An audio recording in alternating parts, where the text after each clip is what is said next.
Lorsque notre esprit échappe au contrôle, nous ne sommes pas seulement en difficulté, nous sommes en réel danger.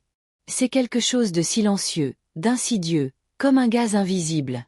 On ne le voit pas, on ne le sent pas, on ne l'entend pas. Mais il nous ronge de l'intérieur.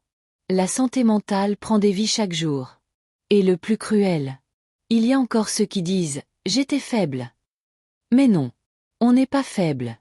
On se bat. Et cela demande de la force. Même les plus forts tombent.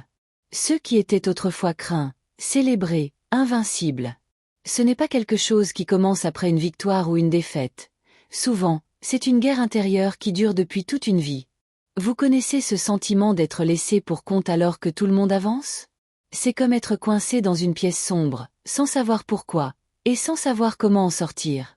Pendant cette période, l'idée d'abandonner peut vous venir à l'esprit chaque jour. Prendre du poids, céder à des addictions, repousser ceux que l'on aime, ce ne sont pas des faiblesses, mais le reflet de la douleur. Imaginez un père de 3 enfants désirant disparaître chaque jour? Cet endroit est sombre. Il est étouffant. Mais c'est aussi là que beaucoup renaissent. C'est là, au plus bas, que le retournement de situation a commencé. Au début, cela semblait impossible. Plus personne n'y croyait. Mais si même le champion du monde des poids lourds pouvait être mis à terre par quelque chose d'invisible, alors n'importe qui peut être touché. Et, surtout, n'importe qui peut se relever. La vie est une épreuve constante. On ne se reconnaît vraiment que lorsqu'on doit affronter l'inattendu. Un avocat ne révèle sa grandeur que lorsque tout va bien, mais lorsque l'affaire bascule.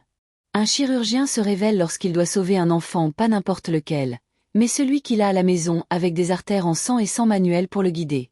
C'est là que naît le courage. On ne se bat vraiment que lorsqu'il y a de la résistance. Lorsqu'il y a quelque chose à surmonter.